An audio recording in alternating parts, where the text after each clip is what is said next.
Bismillahirrahmanirrahim. Assalamualaikum warahmatullahi wabarakatuh. Selamat pagi teman-teman semuanya. Mohon maaf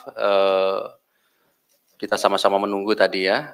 Barangkali mungkin teman-teman juga tidak tidur karena kami tadi menjadwalkan sekitar jam 2 atau jam 3 ya. Dan sebagaimana yang sudah kami sampaikan Sabtu pagi ya, bahwa KPK melakukan kegiatan tangkap tangan di beberapa lokasi di Lampung, Bandung, dan Bali ya.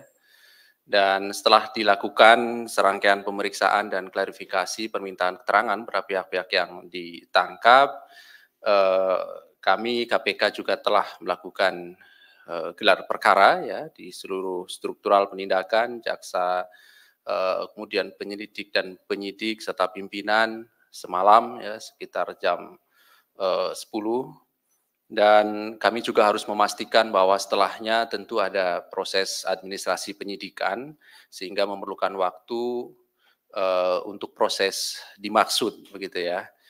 Jadi bukan berarti kami kemudian menunda-nunda untuk bertemu dengan teman-teman semuanya, tetapi memang ada proses-proses yang harus dilalui dan kami memastikan proses itu harus sesuai dengan ketentuan, termasuk juga hak-hak dari pihak yang telah ditetapkan sebagai tersangka juga kami perhatikan. Dan pagi hari ini, alhamdulillah kita bisa berkumpul dan kami akan umumkan bagaimana perkembangan dari kegiatan tangkap tangan dimaksud.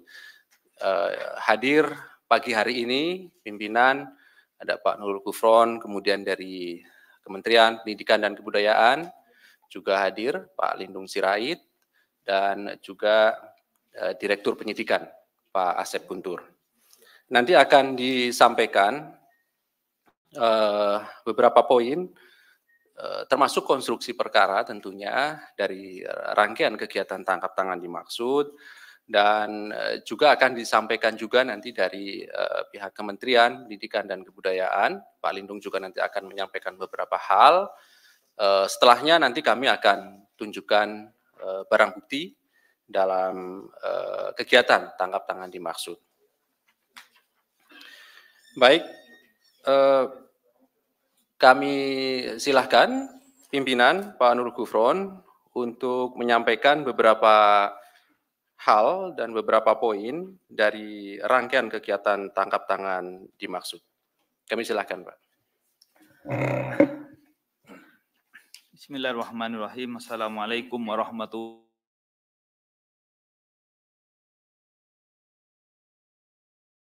wabarakatuh. Salam kebajikan. Sebagaimana disampaikan oleh Mas Ali, kami akan menyampaikan konferensi pers mengenai pengumuman atas penahanan para tersangka dugaan tindak pidana korupsi, suap dan gratifikasi oleh penyelenggara negara atau yang mewakilinya terkait penerimaan calon mahasiswa baru pada Universitas Lampung tahun 2022. Hari ini kami akan menyampaikan informasi terkait kegiatan tangkap tangan atas dugaan tindak pidana korupsi berupa suap dan gratifikasi oleh penyelenggara negara atau yang mewakilinya terkait penerimaan calon mahasiswa baru pada Universitas Lampung tahun 2022. Pada kegiatan tangkap tangan yang telah KPK lakukan pada hari Jumat tanggal 19 Agustus 2022, sekitar pukul 21.00 WIB, tim KPK telah mengamankan 8 orang di wilayah Lampung, Bandung, dan Bali. Pertama, Saudara KRM, Rektor Universitas Lampung periode 2020-2024. 2, HY, Wakil Rektor 1 Bidang Akademik Universitas Lampung. 3, MB, Ketua Senat Universitas Lampung. 4, BS, Kepala Biro Perencanaan dan Hubungan Masyarakat Universitas Lampung. 5, ML, dosen. 6 HF, Dekan Fakultas Teknik Universitas Lampung. 7 AT, Ajudan KRM. 8 AD, swasta.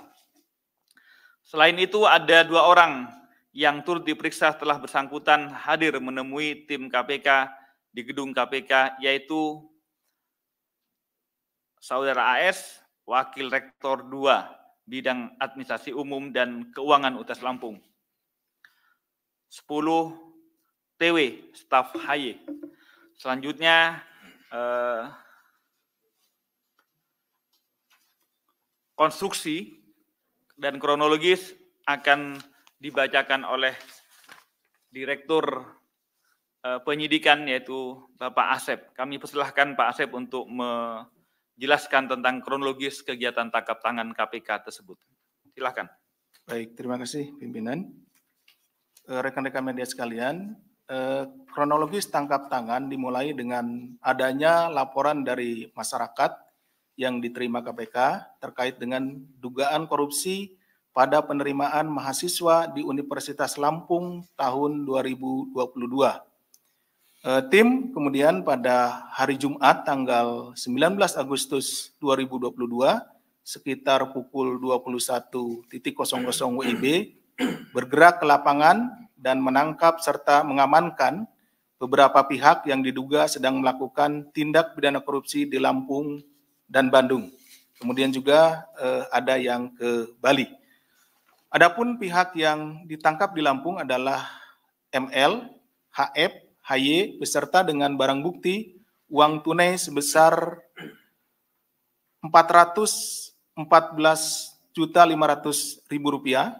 kemudian slip setoran deposito di salah satu bank sebesar Rp800 juta, dan kunci safe deposit box yang diduga berisi emas yang setara dengan 1,4 miliar. Kemudian pihak yang ditangkap di Bandung adalah KRM, BS, MB, dan AT, beserta barang bukti kartu ATM dan buku tabungan sebesar 1,8 miliar. Dan yang ditangkap di Bali adalah Saudara AD. Pihak-pihak dan barang bukti selanjutnya dibawa ke Gedung Merah Putih KPK untuk dilakukan pemeriksaan lebih lanjut. Dengan telah dilakukannya pengumpulan berbagai informasi dan bahan keterangan terkait dugaan tindak pidana korupsi dimaksud, kemudian berlanjut ke tahap penyelidikan yang kemudian ditemukan adanya bukti permulaan yang cukup, maka KPK meningkatkan status perkara ini ke tahap penyidikan dengan mengumumkan 4 tersangka sebagai berikut. 1. KRM, Rektor Universitas Lampung periode 2020-2024. 2. HY, Wakil Rektor 1 Bidang Akademik Universitas Lampung. 3. MB, Ketua Senat Universitas Lampung. Dan 4. AD, swasta. Untuk keperluan proses penyidikan, tim penyidik melakukan upaya paksa penahanan kepada para tersangka untuk 20 hari ke depan, terhitung mulai tanggal 20 Agustus 2022 sampai dengan 8 September 2022 di rutan KPK sebagai berikut. 1. KRM ditahan di rutan pada Gedung Merah Putih. 2. HY ditahan di rutan pada Pomdam Jaya Guntur. 3. MB ditahan di rutan pada rutan KPK pada Pomdam Jaya Guntur. Dan 4. Sedangkan AD penahanannya terhitung mulai tanggal 21 Agustus. Karena ini ada perbedaan waktu pada saat penangkapan. Jadi AD ditangkap belakangan. Untuk AD mulai 21 Agustus sampai dengan 9 September 2022 di rutan KPK pada Pomdam Jaya Guntur. Konstruksi perkara sebagaimana dijelaskan oleh Pak Dirsidik tersebut, kepada kualifikasi dugaan tidak pidana korupsinya dapat kami gambarkan sebagai berikut. Jadi di tahun 2022 ini, Universitas Lampung sebagai salah satu perguruan tinggi negeri ikut menyelenggarakan seleksi nasional masuk perguruan tinggi negeri atau SNPTN. Selain SNPTN, Unila juga membuka jalur khusus yaitu seleksi mandiri masuk Universitas Lampung dengan jalur mandiri ini yang disebut dengan Simanila untuk tahun akademik 2022. Saudara KRM yang menjabat sebagai Rektor Universitas Lampung periode 2020 sampai 2024 memiliki wewenang salah satunya terkait mekanisme dilaksanakannya Simanila tersebut, sistem mandiri masuk Universitas Lampung.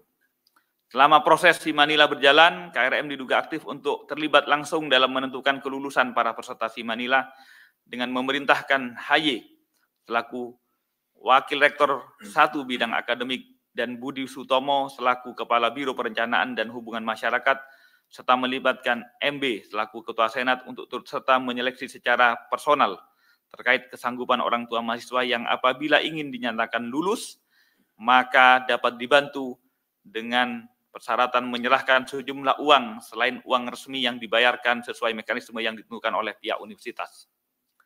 KRM juga diduga memberikan peran dan tugas khusus untuk HY, MB, dan Budi Sutomo untuk mengumpulkan sejumlah uang yang disepakati dengan pihak orang tua peserta yang sebelumnya telah dinyatakan lulus berdasarkan penilaian yang sudah diatur oleh KRM. Terkait besaran nominal, uang yang disepakati antara KRM diduga jumlahnya bervariasi berkisar antara 100 juta sampai 350 juta untuk setiap orang tua peserta seleksi yang ingin diluluskan. KRM juga diduga memerintahkan mu'alimin untuk turut mengumpulkan sejumlah uang dari para orang tua peserta seleksi yang ingin dinyatakan lulus oleh KRM. AD sebagai salah satu keluarga calon peserta seleksi Simanila diduga menghubungi saudara KRM untuk bertemu dan dengan tujuan menyerahkan sejumlah uang karena anggota keluarganya dinyatakan lulus Simanila atas bantuan KRM. Mu'alimin selanjutnya atas perintah KRM mengambil titipan uang tunai sejumlah 150 juta dari AD di salah satu tempat di Lampung.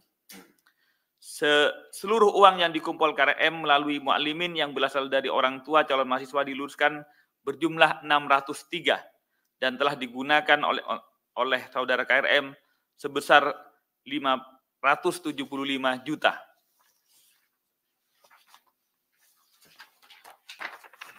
Selain itu, KPK juga menemukan adanya sejumlah uang yang diterima KRM melalui Budi Sutomo dan MB yang berasal dari pihak orang tua calon mahasiswa yang diluluskan KRM yang juga atas perintah KRM uang tersebut telah dialihkan untuk menjadi tabungan,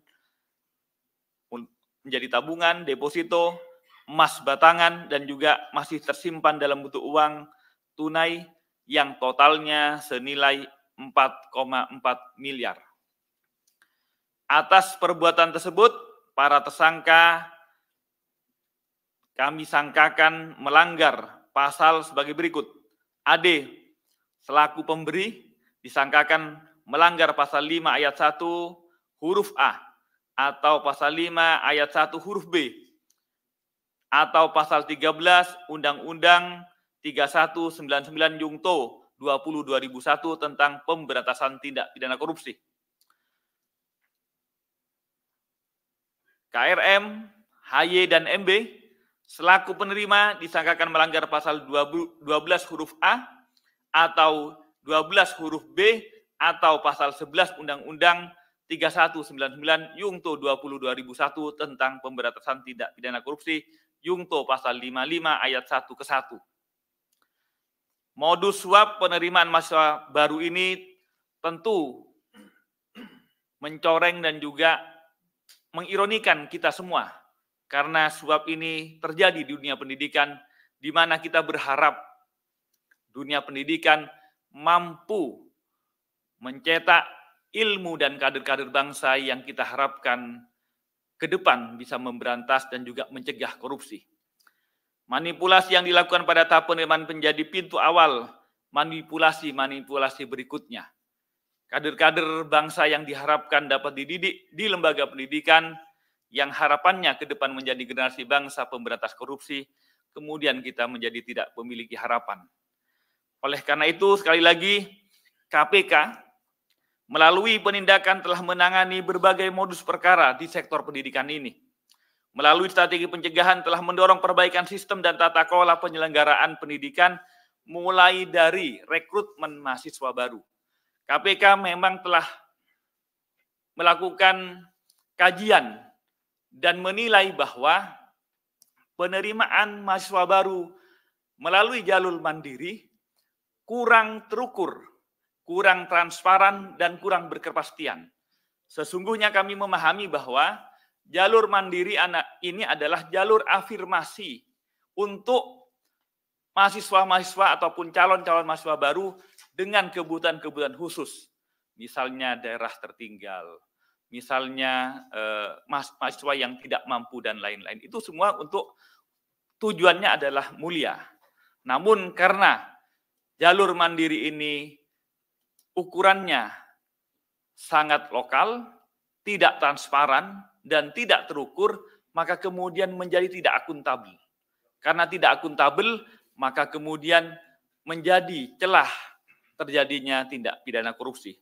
Oleh karena itu, sekali lagi KPK berharap ke depan proses rekrutmen, mau apapun namanya, ada jalur mandiri ataupun jalur afirmasi yang lain, bukan soal mandirinya, bukan soal namanya, tetapi mekanismenya harus diperbaiki menuju lebih terukur, lebih akuntabel, dan lebih partisipan, ya, lebih partisipatif, supaya kemudian masyarakat bisa lebih turut mengawasi. Itu yang kami harapkan, dan mudah-mudahan kejadian ini untuk dunia pendidikan tinggi, mudah-mudahan kejadian terakhir, dan kami tak berharap untuk adanya tindak pidana korupsi lebih lanjut di dunia pendidikan tinggi.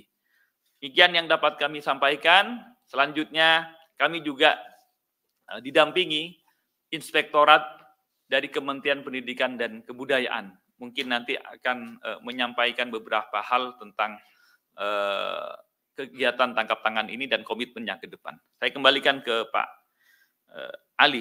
Terima kasih. Wassalamualaikum warahmatullahi wabarakatuh. Terima kasih pimpinan Pak Nurul dan Pak Asep Guntur. Berikutnya kami persilahkan Pak Lindung Sirait dari Inspektorat Kementerian Pendidikan dan Kebudayaan untuk menyampaikan beberapa hal pada kesempatan pagi ini. Kami silakan, Pak.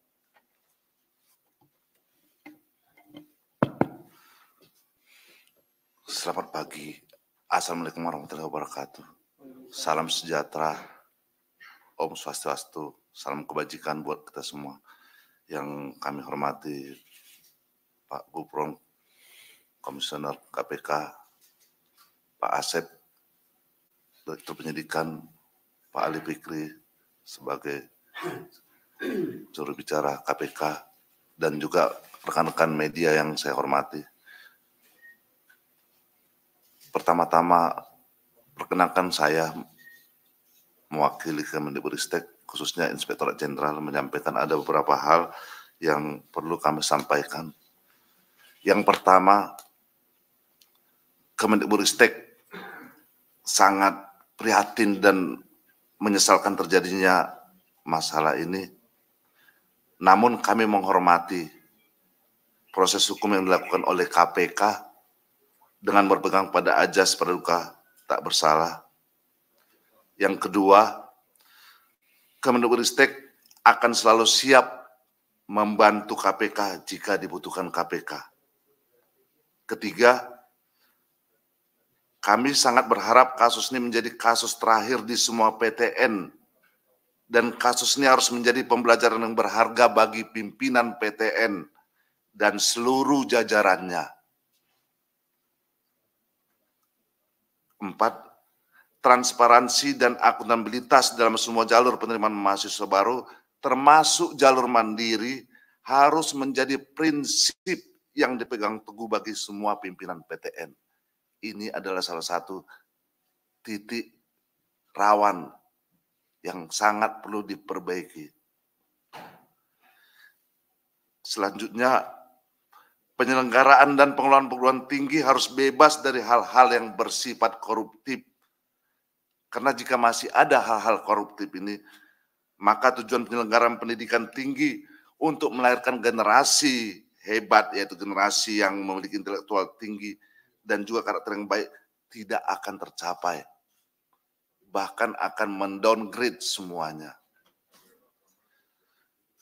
Dalam hal ini juga kami berterima kasih kepada KPK yang ikut membantu Kemendikbudristek, khususnya Inspektorat Jenderal, sehingga kedepannya tata kelola perguruan tinggi, khususnya perguruan tinggi negeri menjadi lebih bebas dari korupsi.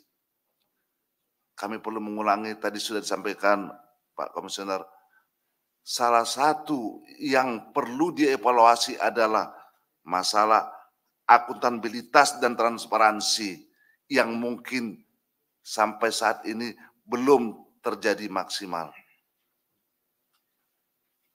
Kami akan melakukan evaluasi kajian bagaimana tata kelola yang terjadi selama ini, sehingga dan saya juga dan kami melihat masih ada potensi-potensi, dan untuk itu kami akan segera melakukan evaluasi agar hal ini tidak terulang.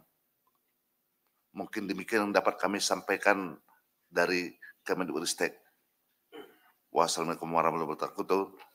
Om Santi, Om salam kebajikan. Saya kembalikan kepada Pak Alif. Baik, terima kasih Pak Lindung Sirait.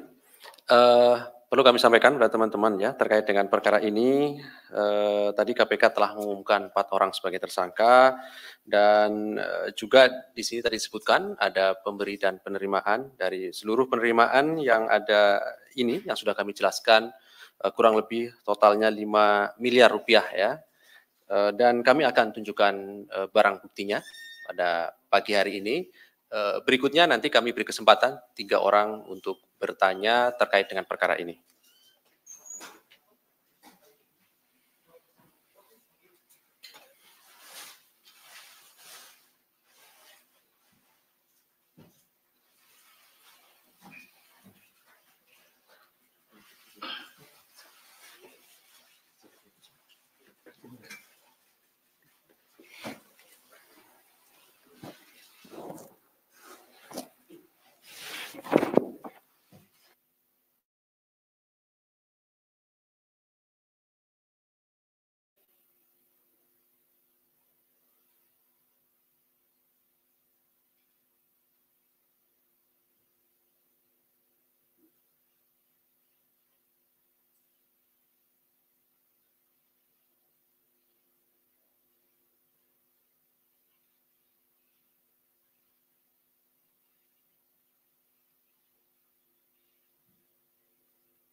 Terima kasih.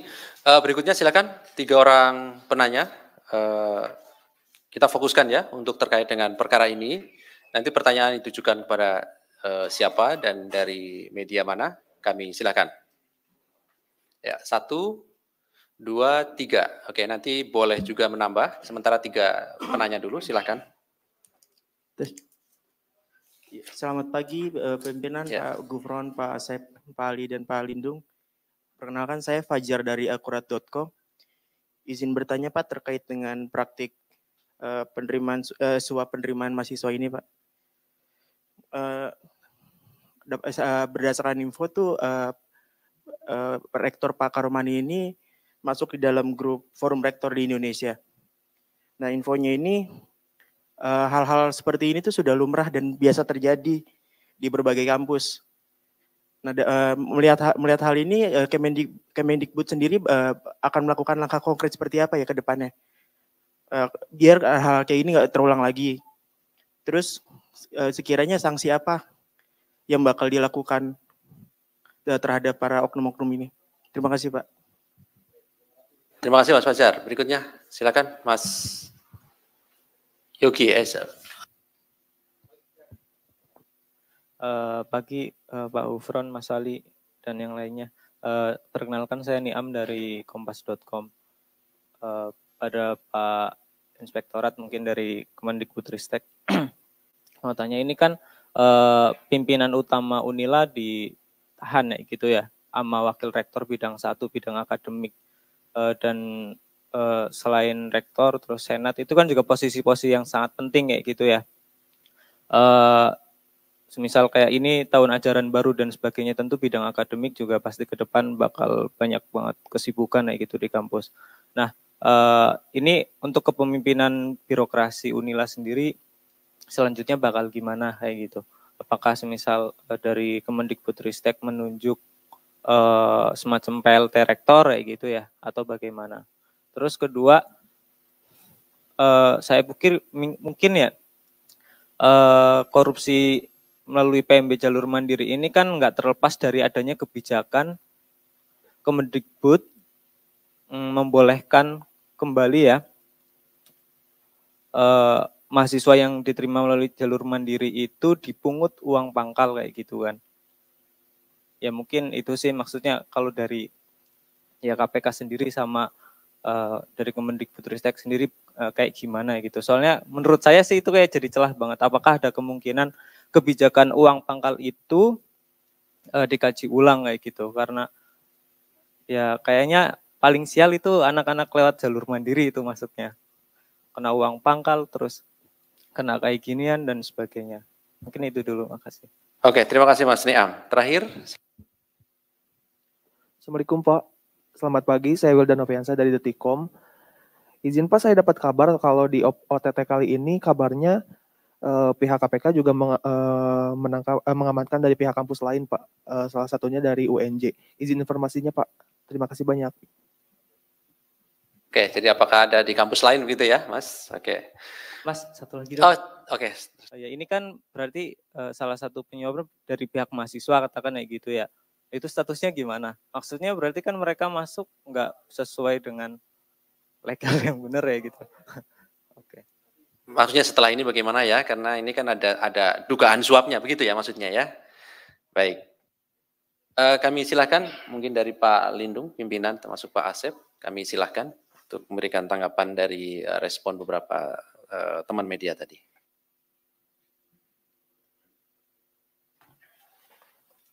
Mungkin dari saya pertama, kalau pertanyaannya tadi dari Pak Faizar tadi ya, ini kan masalah forum rektor.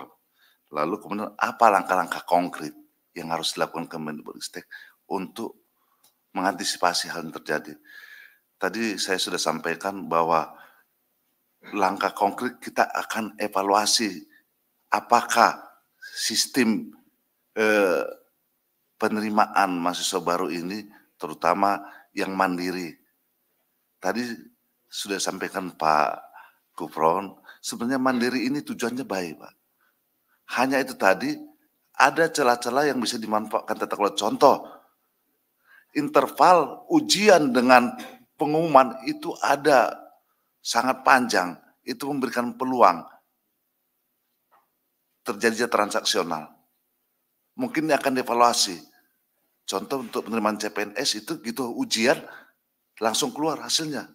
Sehingga kemungkinan transaksional itu bisa langsung dimonitor. Ini mungkin salah satu. Namun demikian ini akan menjadi evaluasi yang sangat yang sangat harus dilakukan segera. Kemudian model penerimaan mandiri ini. Parameternya tadi dikatakan oleh Pak Gubernur juga. Apa parameternya, ukurannya, sehingga orang bisa melihat disinilah perlu transparansi dan akuntabilitasnya. Apa parameternya sehingga orang menyatakan lulus, tidak lulus, atau cadangan. Dan itu harus segera diumumkan dengan segera, sehingga tidak ada interval waktu yang menjadi celah terjadinya transaksional. Itu yang pertama. Lalu yang kedua, terkait pimpinan Unila.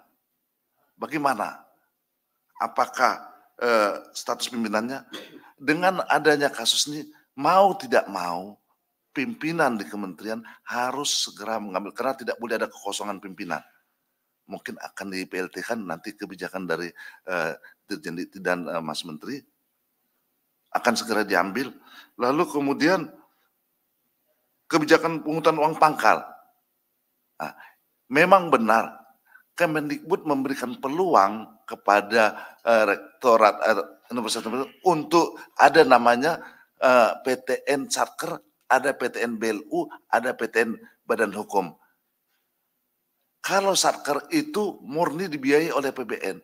Kalau BLU itu ada bisa mereka mengelola sendiri dalam tata kelola keuangannya. Namun itu masih dalam lingkup PNBP. PTNBH itu dia dana dari masyarakat dikelola sendiri. Jadi lebih besar porsi mereka mandirinya mengelolanya sendiri. Ini juga mungkin hal yang perlu dievaluasi.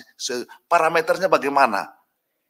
Termasuk tadi ukuran-ukuran pengelolaannya bagaimana, lalu kendalinya, terutama sistem pengendalian. Karena ada muncul asumsi kalau PTNBH itu seakan-akan lepas, merdeka. Padahal sebenarnya bukan itu kan masalah tata kelola. Tetap harus ada koridor. Mungkin koridor-koridor kriteria ini yang mungkin harus diperkuat, harus diperjelas, dan harus dipertegas. Lalu kemudian status mahasiswa, ini mungkin yang perlu kajian dan evaluasi. Apakah mahasiswa yang masuk karena adanya pemberian suap ini statusnya bagaimana? Saya belum dapat mengambil putusan saat ini, mungkin akan kami rapatkan di kementerian bagaimana status mahasiswa ini. Karena ini juga menyangkut pertama ya ada pelanggaran hukum, namun mahasiswanya bagaimana nih? Lalu kemudian apakah ada yang lain? Mungkin saya untuk pertanyaan ketiga mungkin bukan ranah saya, namun untuk pertanyaan pertama dan kedua itu yang bisa saya sampaikan. Terima kasih. Terima kasih Pak Lindung. Ada beberapa hal yang saya sampaikan ya. Jadi kalau proses hukum utamanya penyelidikan, mohon maaf sekali lagi kami tidak bisa menanggapi dan juga memberikan keterangan karena sekali lagi yang akan-akan itu tidak akan kami sampaikan. Kalau akan-akan kami sampaikan, Anda tidak akan dapat berita nanti karena tidak ada yang ditangkap nanti. Pertama begini, kebijakan Kemendikbud, jadi tentang uang pangkal, tentang jalur mandiri, itu bukan masalah uang pangkalnya. Mau uang pangkalnya berapapun, tapi berkepastian, misalnya dipungut, anggap sudah dipungut 100 juta, atau dianggap dipungut 500 juta, tapi ketentuannya jelas, pasti, tidak masalah. Yang tidak pasti itu yang mengakibatkan tidak jelas ukurannya, tidak pasti, tidak akuntabel, tidak partisipatif dan transparan. Di situ celah kemudian ada korupsinya, bukan pada salah uang pangkalnya. Juga bukan masalah pada jalur mandirinya, bukan. Jalur mandiri asalkan pasti. Yang ini untuk apa? Untuk ini ukurannya apa? Partisipatif, masyarakat bisa melihat, transparan, itu nggak masalah, tidak akan menimbulkan jalur yang bisa menimbulkan kerawanan korupsi. Tapi kalau kemudian dibuka peluang otonom untuk ngatur sendiri dan tidak ada koridornya, itu sesungguhnya memberi ruang potensi untuk terjatuh pada korupsi. Itu yang kami harapkan teman-teman dari Kemendikbud mengevaluasinya. Jadi silahkan membeli jalur untuk otonom, tapi otonomnya terukur. Otonomnya terukur, tidak kemudian tidak terukur. Itu yang kemudian sekali lagi ini celah dan kemudian potensi menjatuhkan banyak perguruan tinggi untuk terjatuh kepada korupsi. Itu yang kami harapkan. Kedua, tentang kepemimpinan sudah ya, status mahasiswanya. Status mahasiswanya ini kan urusannya urusan administrasi. Jadi rekrutmen mahasiswa baru sampai kelulusan itu adalah administrasi akademik. Kalau ada cacat yuridis di dalamnya, nah, tentu kemudian di masing-masing perguruan tinggi itu ada aturan masing-masing ya. Nah, soalnya misalnya contoh kita rekrut SDM, naikkan pangkat SDM. Kalau ada cacat yuridis yang ditemukan yaitu salah satunya korup, tentu kemudian ada konsekuensi administrasinya. Nah, nanti bagaimana konsekuensinya? Tentu diatur di masing-masing perguruan tinggi. Kami KPK menghormati. Yang jelas KPK hanya akan melakukan kewenangannya dalam proses penegakan hukum korupsinya. Persoalan administrasi konsekuensinya bagi mahasiswanya itu kami menghormati peraturan di masing-masing peraturan administrasi akademik perguruan tinggi masing-masing, termasuk juga di peraturan pendidikan tinggi di Kemendikbud. Kami pasrahkan saja ke Kemendikbud maupun ke Unilah. Saya kira begitu, termasuk juga kepemimpinan lebih lanjut. Pasti kepemimpinan tetap harus berlangsung. Pelayanan publik berupa pendidikan tinggi di Unila harus tetap jalan. Persoalan person itu kami lakukan secara hukum pidana, tapi administrasi penggantian atau PLT dan lain-lainnya, saya yakin di mekanisme pengisian jabatan itu sudah diatur. Jadi pasti akan berlanjut tentang layanan pendidikannya. Kami tidak akan masuk ke sana, sebagaimana sudah disampaikan dari Inspektorat Kemendikbud telah menjamin berlangsungnya pendidikan di Unila akan tetap berjalan. Saya kira begitu. Saya kembalikan ke Mas Ali. Baik, terima kasih Pak Nurul Gufron. Saya beri kesempatan kalau ada terakhir, atau sudah cukup? Sudah cukup ya, kelihatannya Mas Imam juga sudah ngantuk gitu Mas. Baik, terima kasih rekan-rekan semuanya atas kehadiran pada pagi hari ini, tetap semangat, dan terima kasih juga pada Pak Inspektur, kemudian pimpinan KPK, Pak Asep, selaku Dirdik KPK. Kami akhiri, Assalamualaikum warahmatullahi wabarakatuh.